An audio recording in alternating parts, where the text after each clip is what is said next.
Okay, so today we will discuss about the remaining part of apomixis in detail.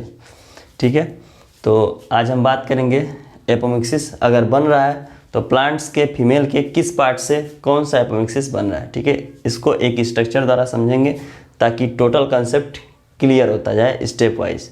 ठीक है, तो पहले बात करते हैं इसका क्लासिफिकेशन प्रीवियस लेक्चर में कैसे किया गया था. ठीक है, तो इसमें हमने क्लासिफाई किया था एपोमिक्सी को फर्स्ट 2 पार्ट्स में. फर्स्ट इसमें क्या था, एडवेंटिव एम्ब्रियोनी.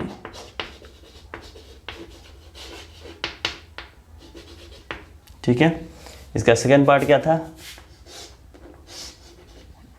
गैमेटोफिटिक.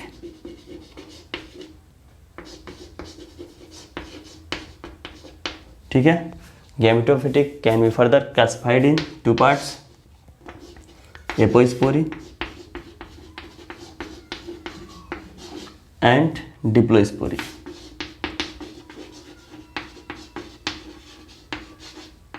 ठीक है, और डिप्लोस्पोरी को भी हमने डिवाइड किया था 2 पार्ट्स में,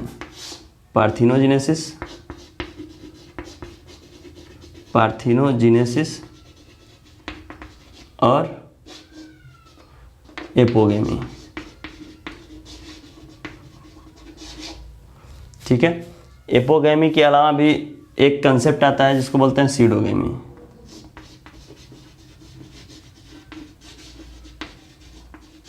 ठीक है, अब यहाँ पे एपोगेमी को हम सीडोगेमी नहीं कह रहे हैं, एक कंसेप्ट आता है सीडोगेमी जो अप्लाई हो सकता है एपोगेमी पे भी, एपोस्पोरी पे भी. ठीक है, या फिर डिप्लोस्पोरी पे भी ये अप्लाई हो सकता है, ये कहीं भी अप्लाई हो सकता है सीडोगेमी. इसको भी हम क्लियर करेंगे. ठीक है, तो हम सबसे पहले बात करते हैं इसको क्लासिफाइड क्यों 2 भाग में किया गया, एडवेंटिव एम्ब्रियोनी और गैमेटोफाइट में. ठीक है, तो इसके लिए आपको थोड़ा सा एक स्ट्रक्चर देखना होगा ओव्यूल का.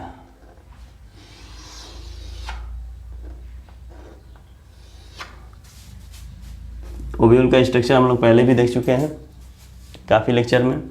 ठीक है, तो इस पर थोड़ा सा हम फोकस कर लेते हैं.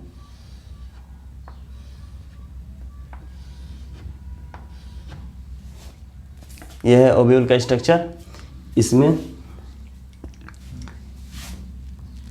ये पार्ट होता है गैमेटोफाइट का. ठीक है, इसको बोलते हैं गैमेटोफाइट.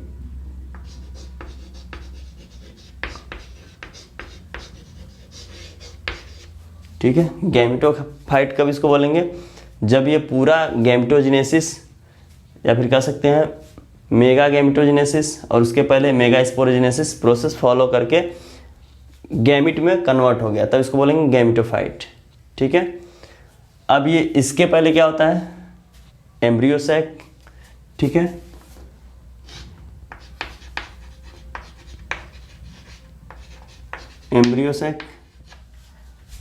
एम्ब्रियोसैक क्यों, क्योंकि इसी के अंदर एम्ब्रियो फॉर्म होता है. ठीक है, और एम्ब्रियो इसी के अंदर अपना प्रोसेस कंप्लीट करता है, जाइगोट बनता है, जाइगोट से सीड बनता है. ठीक है, अब देखिए इस एम्ब्रियो में एमएमसी होता है. ठीक है, एमएमसी यानी ये हो गया एमएमसी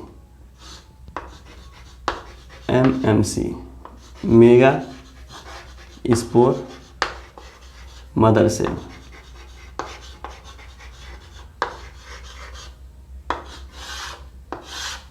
ठीक है, देखिए अब एमएमसी को छोड़ दिया जाए, अगर एमएमसी को आप छोड़ दें तो इसमें एम्ब्रियोसैक में जो रिमेनिंग पार्ट्स है इसको बोलते हैं हम, ये वाले पार्ट को न्यूसेलस.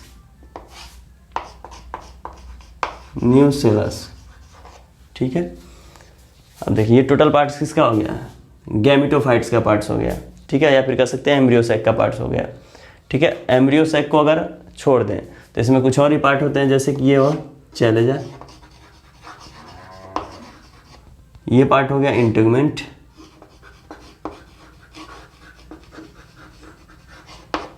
ठीक है, अब देखिए यहाँ पे हमने डिवाइड किया है एपोमिक्सी को गैमेटोफाइट में और एडवेंटिव एम्ब्रियोनी में.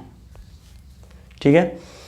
गैमेटोफाइट्स वो एपोमिक्सिस जो इस गैमेटोफाइट से बनेंगे, यानी इस वेजिटेटिव सेल को छोड़ के जितना भी डेवलपमेंट होगा एपोमिक्सिस का वो इस गैमेटोफाइट से डेवलपमेंट होगा, और उसमें भी टाइप्स हैं। यानी गैमेटोफाइट्स क्लियर हो गया, यहाँ से डेवलप होगा। गैमेटोफाइट्स में जितने भी टाइप्स हैं वो सिर्फ इसी से रिलेटेड हैं, गैमेटोफाइट से, ठीक है। तो अब बात करते हैं एडवेंटिव एम्ब्रियोनी की। इसमें जो भी सीड या एम्ब्रियो डेवलप होगा वो ओव्यूल के जितने भी वेजिटेटिव सेल्स हैं या वेजिटेटिव टिश्यू कह सकते हैं उनसे डेवलप होगा, ठीक है। जैसे कि चैलेजा हो गया, इंटेगमेंट हो गया, ठीक है। यानी इन दोनों पार्ट से जो भी एम्ब्रियो डेवलप होगा या फिर सीड बनेगा उसको हम बोलेंगे क्या, एडवेंटिव एम्ब्रियोनी, एडवेंटिव एम्ब्रियोनी,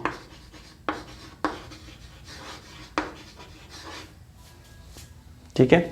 यानी ये चीज़ क्लियर हो गया। एडवेंटिव एम्ब्रियोनी क्या होता है, डेवलपमेंट ऑफ सीड और यू कैन से embryo through the vegetative cells of ovules, ठीक है। यानी ओव्यूल के जितने वेजिटेटिव सेल्स हैं जैसे चैलेजा, इंटेगमेंट, अगर इनसे कोई सीड या एम्ब्रियो डेवलप होता है उसको हम बोलेंगे adventive embryony type of apomixis, ठीक है। Now comes to the gametophyte. अब देखिए गैमेटोफाइट मतलब, अब गैमेटोफाइट से रिलेटेड जितने भी सेल्स होंगे उससे ये डेवलप होगा। तो इसको भी दो भाग में डिवाइड किया गया है। First apospory, second diplospory. तो सबसे पहले बात कर लेते हैं एपोस्पोरी की, ठीक है।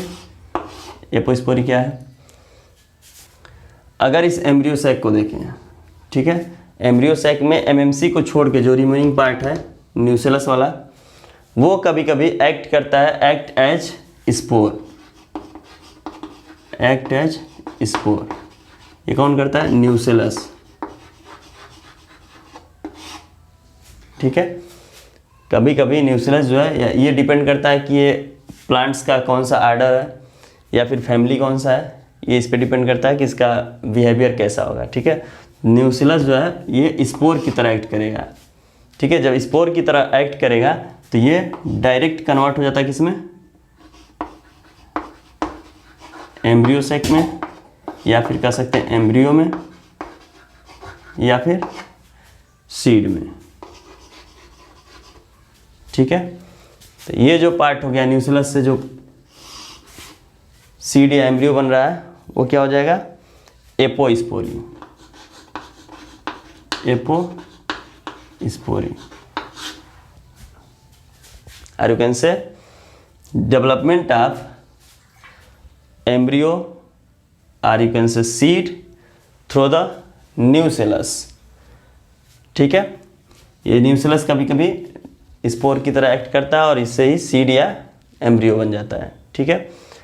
अब बात करते हैं डिप्लोस्पोरी की। तो डिप्लोस्पोरी में एक ऐसा इंसिडेंट कह सकते हैं जिसमें मियोसिस प्रोसेस जो है वो एबॉर्ट हो जाता है या फिर मॉडिफाइड हो जाता है, ठीक है। अब मियोसिस प्रोसेस कैसे होता है, एक एमएमसी से जो टोटल गैमेटोफाइट एक एमएमसी जो इसका मेगास्पोरोजेनेसिस प्रोसेस फॉलो करता है, मेगा गैमेटोजेनेसिस प्रोसेस फॉलो करता है और एक कंप्लीट गैमेट बनाता है, ठीक है। वो टोटल का टोटल प्रोसेस क्या हो जाता है, एबॉर्ट हो जाता है या फिर मॉडिफाइड हो जाता है, ठीक है। या फिर इसको एक और कंसेप्ट कहते हैं कि डिप्लोस्पोरी में क्या होता है, ये डायरेक्ट डिवाइड होता है, MMC directly divided by mitotic division,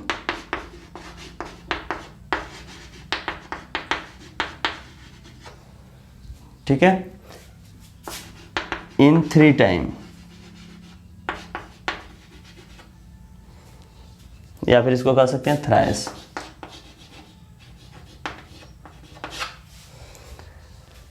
डिप्लोस्पोरी में क्या होता है, जो नॉर्मल मियोसिस होता है वो मियोसिस कन्वर्ट हो जाता है या फिर एबॉर्ट हो जाता है, या फिर कह सकते हैं ये डायरेक्ट एमएमसी जो है वो मेगा स्पोरोजेनेसिस और मेगा गैमेटोजेनेसिस प्रोसेस फॉलो ना करके 3 बार माइटोटिकली डिवाइड होता है और 8 न्यूक्लियाई देता है। ठीक है, तो पहले हम देखते हैं नॉर्मल प्रोसेस क्या होता है, फिर इसका मॉडिफाइड कैसे होता है। ठीक है, अगर नॉर्मल प्रोसेस की बात करें, नॉर्मल में क्या होता है, एक एमएमसी कन्वर्ट होता है मियोसिस डिवीजन के थ्रू, मियोसिस एक एमएमसी से कितने सेल्स बनेंगे, 4, 1 2 3 4। ये हमने रिप्रोडक्शन वाले सेशन में इसको क्लियर किया है कैसे ये बना हुआ है। ठीक है, थोड़ा सा इस पे भी देख लेते हैं। ये 3 जो सेल्स होते हैं ये डिजेनरेट हो जाते हैं,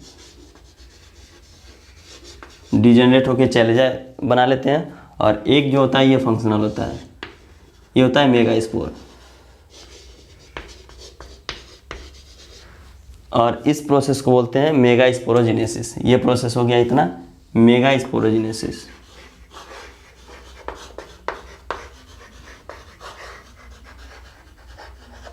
ठीक है, मेगा स्पोरोजेनेसिस। अब ये मेगा स्पोरोजेनेसिस के टाइम पे ही मियोसिस होता है, और मियोसिस ही क्या होगा, यहाँ पे एबॉर्ट हो गया फिर मॉडिफाइड हो गया। ठीक है, यहाँ से जब एक मेगा स्पोर मैच्योर होता है तो ये फॉलो करता है गैमेटोजेनेसिस प्रोसेस। अब इसमें माइटोसिस डिवीजन होता है 3 बार। ठीक है, एक बार में माइटोसिस डिवीजन होगा तो कितने होगा, इसके 2 न्यूक्लियाई बनेंगे। दूसरा माइटोसिस होगा तो 4 न्यूक्लियाई बनेंगे, 1 2 3 4। थर्ड माइटोसिस होगा तो इसमें 8 मियोसिस बन जाएंगे, सॉरी इसमें 8 न्यूक्लियाई बन जाएंगे, 1 2 3 4 5 6 7 8। ठीक है, अब देखिए इसके बाद फाइनली ये मेगा गैमेटोफाइट में कन्वर्ट होगा। मेगा गैमेटोफाइट में कन्वर्ट होगा तो ये इस तरह से स्ट्रक्चर इसका हो जाएगा। ये 3 एक साथ इनकॉर्पोरेट हो जाएंगे, और ये दो मिलके पोलर न्यूक्लियाई या फिर सेंट्रल न्यूक्लियाई का निर्माण करेंगे, और ये 3 एक सेल में कन्वर्ट होगा और 2 सिनर्जिड सेल में। ठीक है, इसके अपोजिट में ये होता है एंटीपोडल सेल। ठीक है, ये हो गया एंटीपोडल,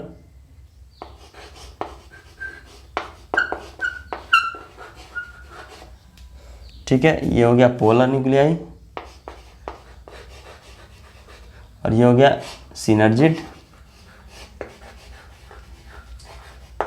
और ये हो गया एक सेल। ठीक है, अब देखिए ये गैमेटोफाइट हो गया, मेगा गैमेटोफाइट। ठीक है, ये तो नॉर्मल प्रोसेस है, यानी यहाँ से 2n था, डिप्लॉयड था। ये जो एमएमसी है वो डिप्लॉयड था। अगर ये नॉर्मल प्रोसेस मियोसिस का फॉलो करे तो क्या होगा, यहाँ पे हैप्लॉइड, हैप्लॉइड। लेकिन अगर इसमें मॉडिफिकेशन होगा तो ये क्या होंगे, यहाँ से अगर मियोसिस ही नहीं होगा तो ये जितने भी यहाँ पे सेल्स बन रहे हैं ये सारे क्या होंगे, डिप्लॉयड ही रह जाएंगे। तो इसको समझने के लिए हम यहाँ से थोड़ा सा इसको हटा देते हैं।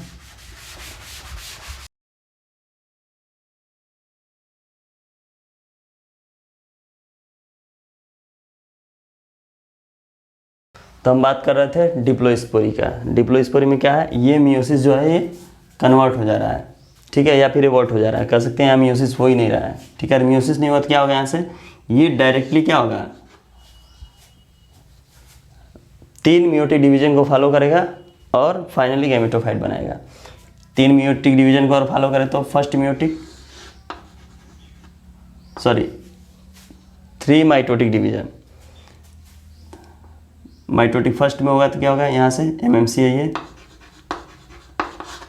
ठीक है, अगर माइटोसिस फर्स्ट होता है माइटोसिस फर्स्ट, ये देखिए यहाँ जो हो रहा है माइटोसिस फर्स्ट हो रहा है, mitosis first second and third. Same यही प्रोसेस होगा माइटोसिस का। फर्स्ट होगा तो ये किस में कन्वर्ट होगा, 2 सेल में। सेकेंड 4 सेल में। थर्ड होगा तो फाइनली 8 सेल में। 1 2 3 4 5 6 7 8। ठीक है, गैमेटोफाइट बनेगा तो सेम यही प्रोसेस होगा। 3 एक साथ, 2 पोलर न्यूक्लियाई, एक सेल, 2 सिनर्जिड सेल। ठीक है, देखिए सेम गैमेटोफाइट की तरह भी गैमेटोफाइट ही है। ठीक है, लेकिन डिफरेंसेस क्या है, ये हैप्लॉइड है और ये गैमेटोफाइट डिप्लॉइड है। ठीक है, अब देखिए यहाँ पे ये है एंटीपोडल, ये है एक सेल और ये है सिनर्जिड। सेम जैसे यहाँ पे हुआ था नॉर्मल। ठीक है, डिफरेंसेस बस ये है कि हाँ मियोसिस डिवीजन नहीं हो रहा है तो ये गैमेट रिड्यूस नहीं हो रहा है, यानी इसके क्रोमोसोम्स रिड्यूस नहीं हो रहे हैं। सेम टू सेम जो एमएमसी में थे मेगास्पोर मदर सेल में, उतना ही क्रोमोसोम्स ये सारे सेल में होंगे, वही जेनेटिक मटेरियल इस सारे सेल में होंगे। ठीक है, यानी ये डिप्लॉइड से स्टार्ट हुआ था, डिप्लॉइड पे ही समाप्त हुआ। यहाँ से नॉर्मल प्रोसेस में क्या हुआ, डिप्लॉइड से स्टार्ट हुआ और एप्लाइड में समाप्त हुआ। अब देखिए अगर किसी भी प्रकार का सीड डेवलपमेंट हो रहा है या फिर एम्ब्रियो सेक डेवलप हो रहा है किसके द्वारा, एक सेल के द्वारा, उसको हम बोलेंगे पार्थिनोजेनेसिस। पार्थिनोजेनेसिस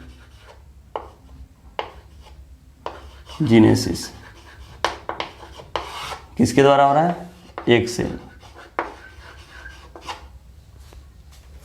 क्लियर, और you can say development of embryo और सीड थ्रू द एक सेल ऑफ गैमेटोफाइट, इसको हम बोलेंगे क्या,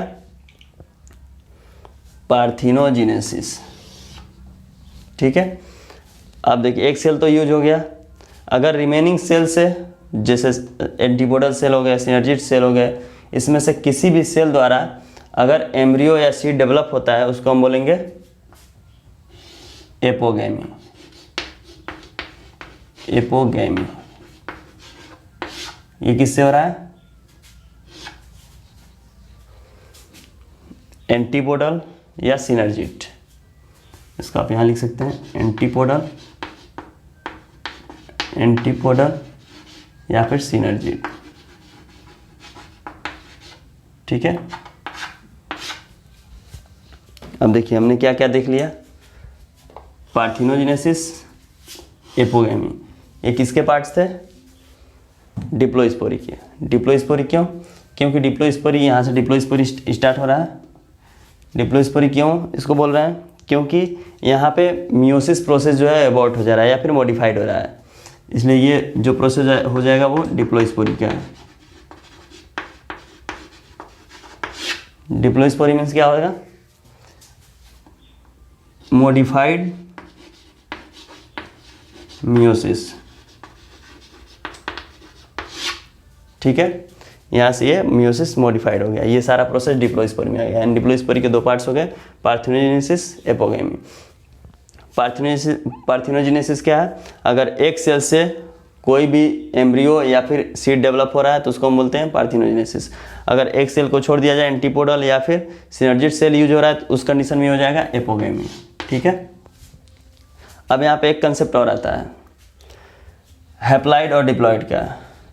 सेम पार्थिनोजेनेसिस इसमें भी होगा, एपोगैमी इसमें भी होगा। डिफरेंसेस क्या होंगे, यहाँ जो पार्थिनोजेनेसिस होगा डिप्लॉइड होगा, यहाँ जो एपोगैमी होगा डिप्लॉइड होगा, और यहाँ जो पार्थिनोजेनेसिस बनेगा वो एप्लाइड होगा और जो एपोगैमी बनेगा वो डिप्लॉइड होगा। यानी यहाँ भी एक सेल से डेवलप हो सकता है, ये एक सेल है, अगर यहाँ एक सेल से कोई सीड डेवलप हो रहा है तो होगा पार्थिनोजेनेसिस हैप्लॉइड। ठीक है, ये हो जाएगा पार्थिनोजेनेसिस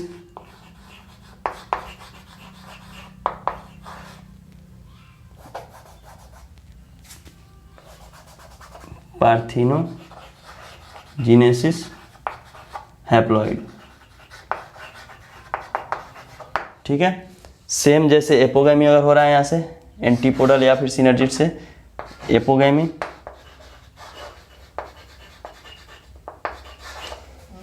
ये क्या होगा एपोगैमी हैप्लॉइड। क्लियर है? यानी डिप्लोस्पोरी प्रोसेस में जो भी पार्थोजेनेसिस टाइप के एपोमिक्सिस होंगे, एपोगैमी टाइप के एपोमिक्सिस होंगे, वो डिप्लॉयड होंगे। ठीक है, लेकिन जो नॉर्मल मियोसिस कंडीशन होता है, जो नॉर्मल प्रोसेस होता है, उसमें अब देखिए इस प्रोसेस में एक गैमेटोफाइट बन रहा है। ठीक है, गैमेटोफाइट बन रहा है, लेकिन यहाँ पे फर्टिलाइजेशन नहीं होगा, पोलिनेशन नहीं हो रहा है, फर्टिलाइजेशन नहीं हो रहा है। उस कंडीशन में ये सारे हैप्लॉइड ही रहेंगे और इससे डायरेक्ट सीड कन्वर्ट हो जाता है, तो वो एपोमिक्सिस कहलाएगा। ठीक है, अगर यहीं पे अगर एक प्रोसेस काम में आ जाए, फर्टिलाइजेशन का प्रोसेस, जैसे मान लीजिए यहाँ से पोलिनेशन हुआ मेल गैमेट्स से, ये है मेल गैमेटोफाइट्स। ठीक है, इसमें 3 न्यूक्लियाई होते हैं। अगर इस चाहे डिप्लॉयड कंडीशन में चाहे हैप्लॉयड कंडीशन में अगर यहाँ पे पोलिनेशन हो जा रहा है किसका, पोलर न्यूक्लियाई का, तो सिर्फ क्या बनेगा 3n इंडोस्पर्म।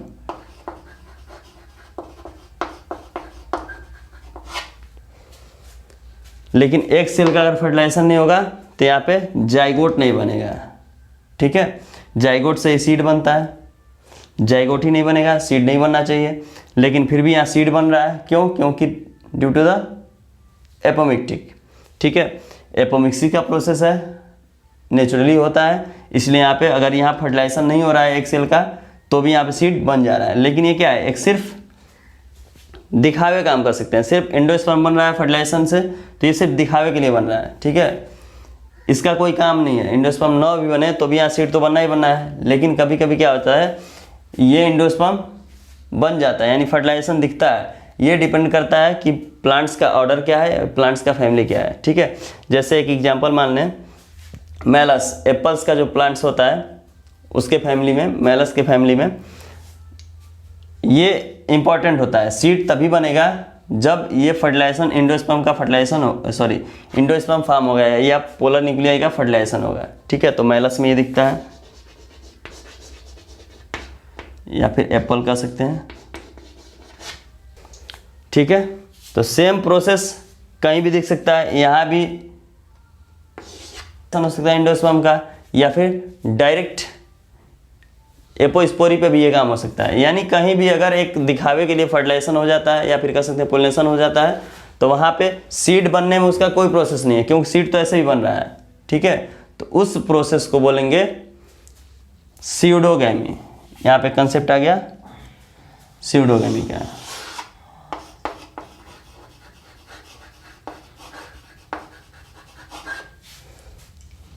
ठीक है, स्यूडो मीन्स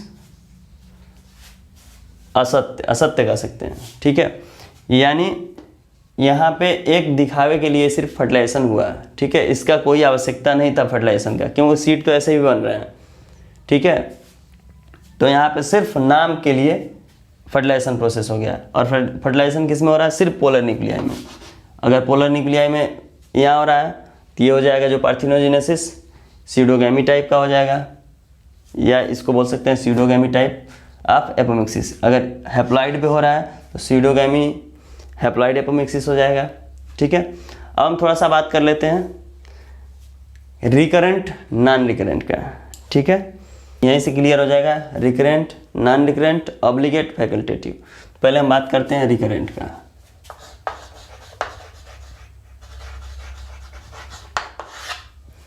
तो रिकरेंट एपोमिक्सिस क्या होगा? रिकरेंट में हम पहले ही बात कर चुके हैं, पिछले लेक्चर में बात किए हैं कि जितने डिप्लॉयड सेल से बनते हैं एपोमिक्सिस वो क्या होते हैं, रिकरेंट एपोमिक्सिस। तो यहाँ पे क्या हो जाएगा, डिप्लॉयड पार्थिनोजेनेसिस,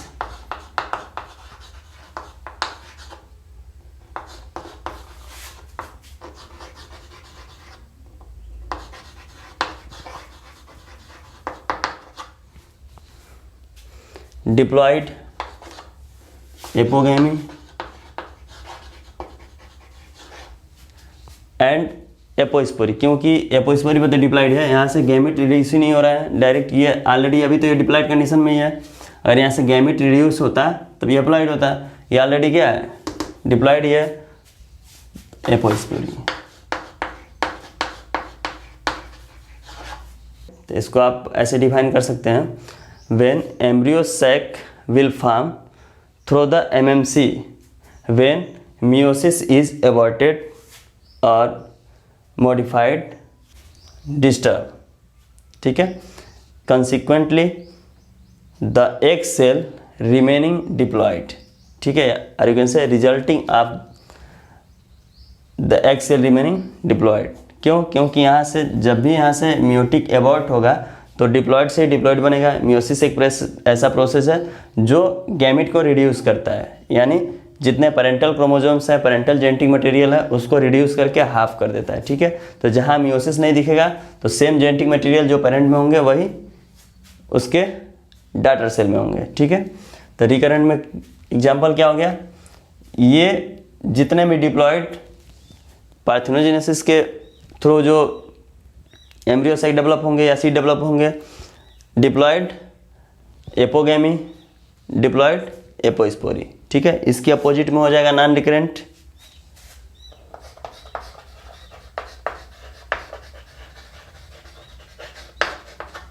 नॉन रिकरेंट क्या होगा, सेम हैप्लॉइड पार्थेनोजेनेसिस हो जाएंगे जो नॉर्मल प्रोसेस से हो रहा है, इसमें फर्टिलाइजेशन नहीं दिखना चाहिए। हैप्लॉइड एपोगैमी हो जाएगा, यहाँ से पार्थेनोजेनेसिस हैप्लॉइड, हैप्लॉइड एपोगैमी, यानी इस दोनों प्रोसेस से जो भी सीड बनेंगे वो किस में आएंगे, या एम्ब्रियो डेवलप होगा वो नॉन रिकरेंट में आएंगे, ठीक है। अब हम बात करते हैं फैकल्टेटिव और ऑब्लिगेट का। तो ऑब्लिगेट में simply all process comes under the obligate, ठीक है। क्यों? क्योंकि इस पूरे प्रोसेस में कहीं भी फर्टिलाइजेशन नहीं दिख रहा है, ठीक है। तो जितने भी टाइप्स के ये एपोमिक्सिस आपको दिख रहे हैं, ये सारे किस में आएंगे, ऑब्लिगेट में। लेकिन अभी मैं एक कंडीशन बताया हूँ सीडोगैमी का,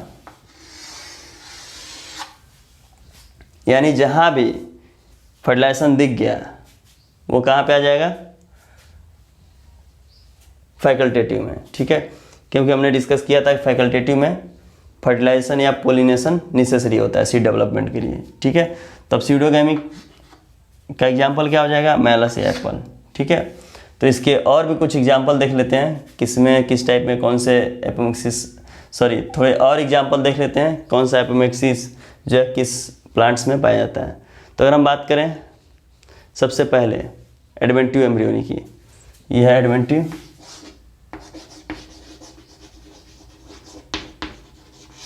ठीक। सबसे पहले बात करते हैं एडवेंटिव की। ये होता है मैंगो में, साइट्रस, ऑरेंज एंड रोज, ये है इसके एग्जाम्पल एडवेंटिव की। ओके, एपोस्पोरी देखते हैं। एपोस्पोरी के एग्जाम्पल रेननकुलस, रेननकुलस, इसमें एक प्लांट्स आता है बटर कैप, बटर कैप, ठीक है। ये एग्जाम्पल किसका हो गया, एपोस्पोरी का, ठीक है। अब पार्थेनोजेनेसिस के एग्जाम्पल देख लेते हैं। इसमें आते हैं कुछ ब्लू ग्रासेस, या फिर ग्रासेस में भी ये पार्थेनोजेनेसिस दिखते हैं। इट कैन बी हैप्लॉइड और डिप्लॉइड। और डिप्लॉइड होगा तो मियोसिस एबॉर्ट करके बनेगा, हैप्लॉइड होगा तो सिंपल नॉर्मल मियोसिस के थ्रू बनेगा। यानी पार्थेनोजेनेसिस जो होता है ये हैप्लॉइड टाइप भी होता है और डिप्लॉइड टाइप भी होता है। यहाँ बिल्कुल दिख रहा है आपको पार्थेनोजेनेसिस हैप्लॉइड और पार्थेनोजेनेसिस डिप्लॉइड, ठीक है। एपोगैमी का एग्जाम्पल अगर देख लें, ये हो गया पार्थेनोजेनेसिस का एग्जाम्पल। एपोगैमी का एग्जाम्पल देखें, इसमें आता है एलियम, इसको ओनियन बोलते हैं, ओनियन, ठीक है। यानी एग्जाम्पल भी हमने देख लिया। एपोगैमी का एग्जाम्पल क्या हो गया, ओनियन। सीडोगैमी का एग्जाम्पल मैलस, ठीक है, ये मेलस एपोस्पोरी का भी है। ठीक है, यानी एपोस्पोरी टाइप भी एपोमिक्सिस बनता है, सीडोगैमी टाइप भी एपोमिक्सिस बनता है किसमें, मेलस में, एप्पल में। ठीक है, इट्स ओके। तो ये आपके सामने है टोटल एपोमिक्सिस। एपोमिक्सिस का कौन सा टाइप्स किस प्लांट्स में दिखता है, या फिर फीमेल के किस पार्ट से कौन सा एपोमिक्सिस दिखता है। आई होप आपको ये सारी चीज़ें क्लियर हो गई होंगी। ठीक है, अगर इससे रिलेटेड कोई कन्फ्यूजन माइंड में आता है तो आप कमेंट बॉक्स में कमेंट करके पूछ सकते हैं। ठीक, I will try to give your answer. ठीक है, ओके, थैंक यू।